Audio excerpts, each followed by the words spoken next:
नमस्कार दोस्तों, आप सभी का स्वागत है हमारे शिक्षित भारत के करंट अफेयर कार्यक्रम में। तो आज का हमारा पहला प्रश्न है कि संयुक्त राष्ट्र विकास कार्यक्रम यानी कि यूएनडीपी द्वारा जारी एक रिपोर्ट के मुताबिक साल 2020 के मानव विकास सूचकांक यानी कि एचडीआई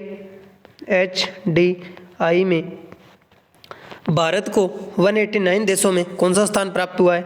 तो भारत को कौन सा स्थान प्राप्त हुआ है, इसका जो ए आंसर है कि 129, तो यह भारत को वर्ष 2019 के अंदर ही प्राप्त हुआ था।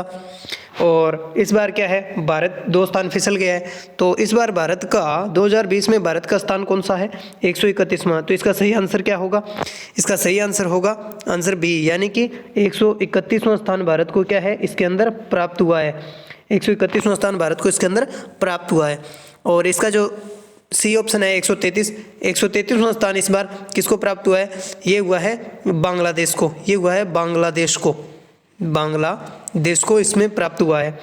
और 85वां स्थान है वो किसको प्राप्त हुआ है, वो हुआ है चीन को। किसको प्राप्त हुआ है, वो हुआ है चीन को। इसके बाद हम अगला देखें तो संयुक्त राष्ट्र विकास कार्यक्रम यानी कि यूएनडीपी द्वारा जारी एक रिपोर्ट के मुताबिक साल 2020 के मानव विकास सूचकांक यानी एचडीआई में शामिल 189 देशों में शीर्ष स्थान किस देश को प्राप्त हुआ है। तो शीर्ष स्थान किस देश को प्राप्त हुआ है, तो इसका सही उत्तर होगा नार्वे को इसमें पहला स्थान मिला है। इसका आंसर क्या होगा, बी, नार्वे को। इसके बाद इसने अगला ऑप्शन दिया है आयरलैंड। तो आयरलैंड को कौन सा स्थान प्राप्त हुआ है, इसको दूसरा स्थान प्राप्त हुआ है। स्विट्जरलैंड है तो स्विट्जरलैंड को तीसरा स्थान प्राप्त हुआ है। और हांगकांग है तो हांगकांग को कौन सा स्थान प्राप्त हुआ है, चौथा स्थान प्राप्त हुआ है। तो अगर आपसे कोई एग्जाम में पूछ ले कि पहला, दूसरा और तीसरा क्रम से किसको प्राप्त हुए हैं, यानी कि पहले 3 होते हैं वो काफ़ी इंपॉर्टेंट होते हैं, तो उनको याद रखना चाहिए। तो इसमें पहला किसको है, नॉर्वे को, दूसरा आयरलैंड को, तीसरा स्विट्जरलैंड को, चौथा हांगकांग को है। अब हम देख लेते हैं यूएनडीपी क्या है। तो ये यूपीएससी प्रीलिम्स के भी काम की चीज़ है यूएनडीपी। तो यूएनडीपी का पूरा नाम क्या है, यूनाइटेड नेशंस डेवलपमेंट प्रोग्राम, संयुक्त राष्ट्र विकास कार्यक्रम। और इसको फॉर्मेशन कब किया गया था, यानी इसकी स्थापना कब की गई थी, तो 1965 में, यानी कि 1965 में इसकी स्थापना की गई थी। और इसका हेडक्वार्टर कहाँ है, और न्यूयॉर्क में है। और न्यूयॉर्क कहाँ पर पड़ता है, अमेरिका में पड़ता है। इसके बाद इसका जो कार्य क्षेत्र है वो क्या है, इसका मुख्य कार्य क्षेत्र है वो क्या है, गरीबी उन्मूलन और विकास इसका है वो प्रमुख कार्य है। इसके बाद क्या भारत इसका सदस्य है, तो हाँ, भारत इसका क्या है, सदस्य है, ठीक है। और इसके बाद अगर हम बात करें तो ये क्या है कि ये part of United nation sustainable development group का ये क्या है, एक भाग ही है, यूएनएसडीजी का ये एक भाग ही है। इसके बाद हमारा अगला क्वेश्चन है, centre for economics and business research द्वारा प्रकाशित वार्षिक रिपोर्ट के अनुसार वर्ष 2025 तक भारत दुनिया की कौन सी सबसे बड़ी अर्थव्यवस्था बन सकता है।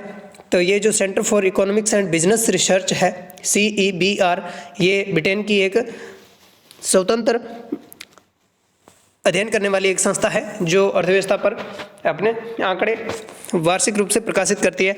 तो इसके अनुसार भारत 2025 तक दुनिया की 5वीं सबसे बड़ी अर्थव्यवस्था बन जाएगा। किसको पछाड़ करके, यूके को पछाड़ करके बन जाएगा।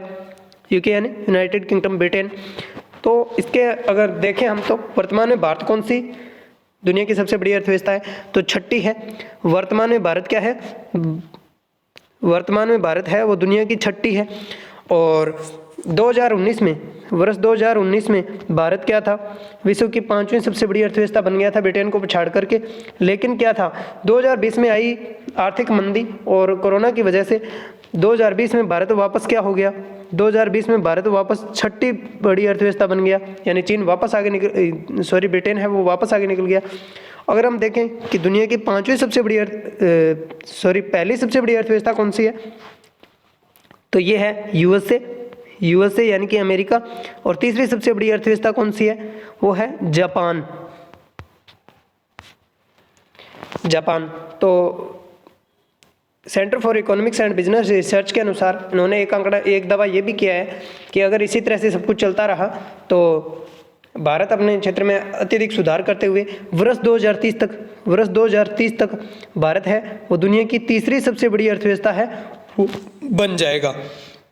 इसके बाद अगला जो हमारा क्वेश्चन है वो है कि किस फॉर्मूला 1 चैंपियन को ब्रिटेन का नाइटहुड सम्मान प्रदान किया गया है। तो इसका सही आंसर क्या होगा? इसका सही आंसर होगा लुइस हैमिल्टन, काफ़ी चर्चा में रहे हैं।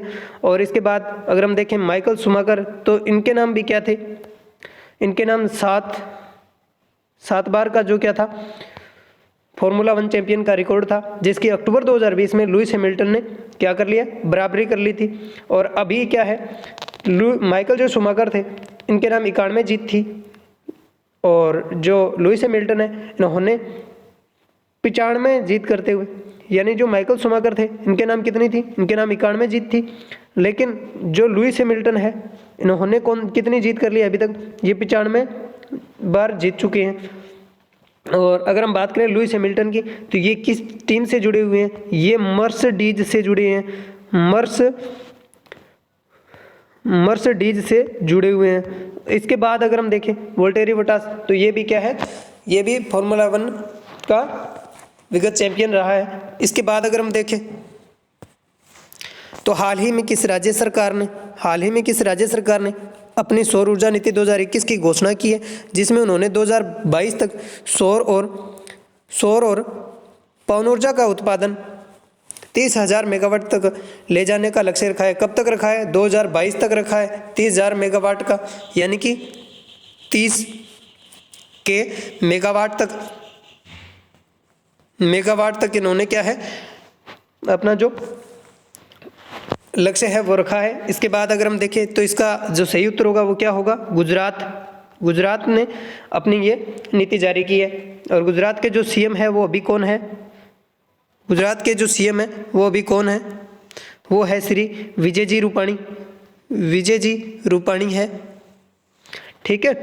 अगर हम देखें हरियाणा, तो हरियाणा का जो सीएम है वो कौन है? हरियाणा के सीएम मनोहर लाल खट्टर है। और हरियाणा का एक जिला पड़ता है गुरुग्राम। तो गुरुग्राम में क्या है? अंतर्राष्ट्रीय सौर गठबंधन का मुख्यालय है, जिसकी स्थापना फ्रांस के राष्ट्रपति और भारतीय प्रधानमंत्री श्री नरेंद्र जी मोदी के प्रयासों से उसकी स्थापना की गई थी। और अंतर्राष्ट्रीय सौर गठबंधन है, उसके अंदर कर्क रेखा और मकर रेखा के बीच में पड़ने वाले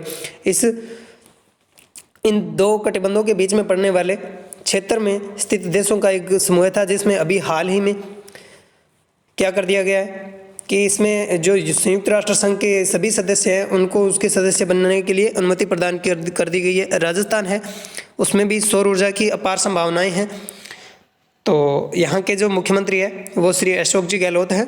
और इसके बाद उत्तराखंड है, तो उत्तराखंड है जहाँ से गंगा और यमुना नदियों का क्या होता है? गंगा और यमुना नदियों का क्या होता है? उद्गम होता है। इसके बाद अगर हम देखें तो इसका सही उत्तर क्या होगा? इसका सही उत्तर होगा गुजरात। अगला हमारा क्वेश्चन है कि जलवायु परिवर्तन प्रदर्शन सूचकांक 2021 में भारत को कौन सा स्थान प्राप्त हुआ है? तो इसमें भारत को कौन सा स्थान प्राप्त हुआ है? 10वां स्थान प्राप्त हुआ है। इसका सही आंसर क्या होगा? सी।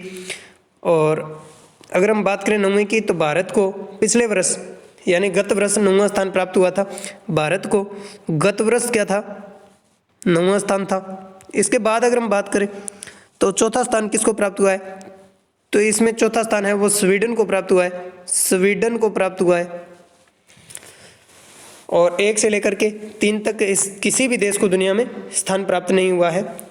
इसके बाद अगर हम देखें तो ये जलवायु परिवर्तन प्रदर्शन सूचकांक क्या है? तो इसमें ये देखा जाता है कि कितनी ग्रीन हाउस गैस है वो कितना उसका उत्सर्जन होता है, रिन्यूएबल ये जो एनर्जी है उसका कितना प्रयोग होता है ताकि पर्यावरण को कम से कम नुकसान हो।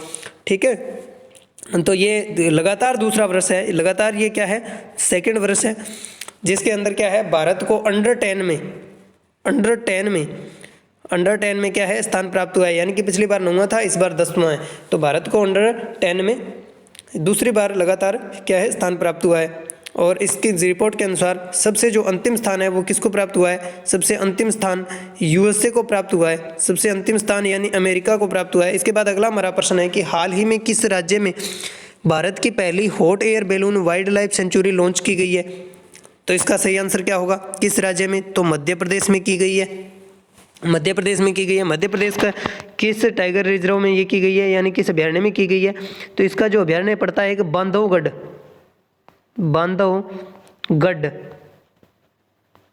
बांधवगढ़ अभयारण्य है उसके अंदर इसको शुरू किया गया है और इसको अफ्रीका की तर्ज पर किया गया है, क्योंकि हमारे यहाँ पर पहले जो सफारी की जो सुविधा प्रदान की जाती थी वो जीप से की जाती थी।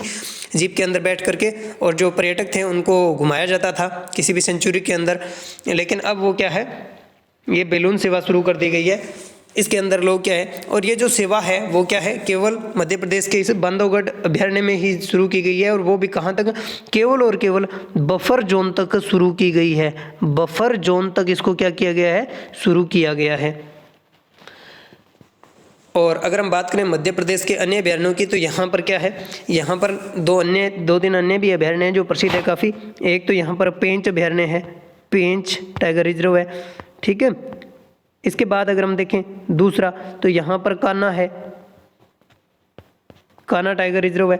अगर उसके बाद अगर हम देखें तो यहाँ पर पन्ना भी है, पन्ना टाइगर रिजर्व है, ठीक है। इन सबको आपको याद रखना है। इसके बाद हमारा अगला जो क्वेश्चन है वो क्या है कि हाल ही में किस देश में गर्भावस्था के 14वें सप्ताह तक गर्भपात की वैधता को वैध कर दिया गया है? तो किस देश में कर दिया गया है? इसका सही आंसर क्या होगा? अर्जेंटीना। अर्जेंटीना में ये क्या है, शुरू किया गया है।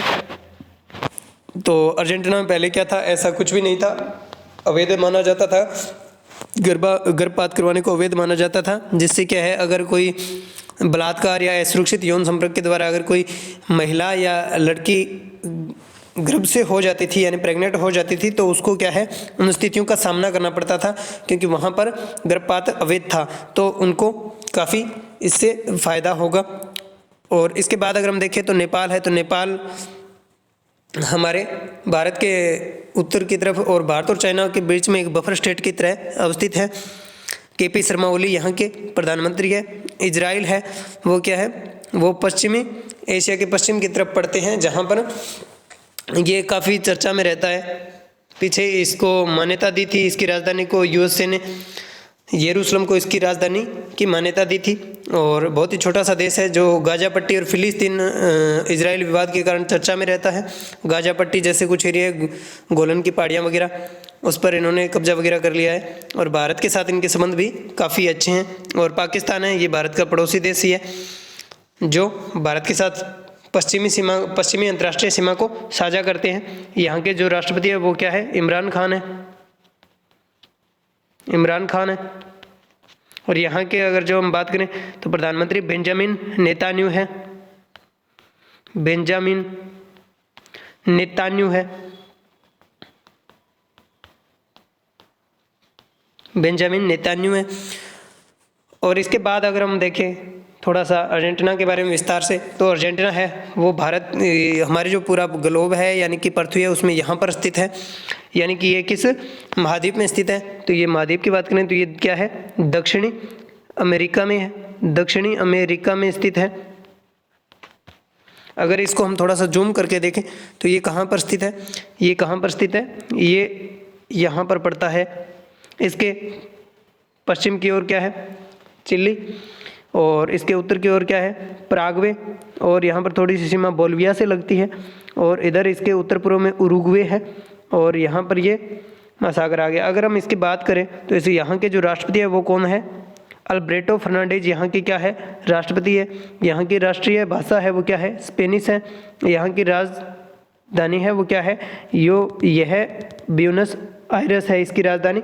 यहाँ की भाषा स्पेनिश क्यों है, क्योंकि ये पहले क्या था, पहले यह स्पेन का उपनिवेश था। जैसे भारत किसका उपनिवेश था, भारत ब्रिटेन का उपनिवेश था, उसी प्रकार ये स्पेन का उपनिवेश था। तो इसके बाद दोस्तों अगर आपको कुछ भी समझ में नहीं आया तो आप कमेंट करके ज़रूर बताएं।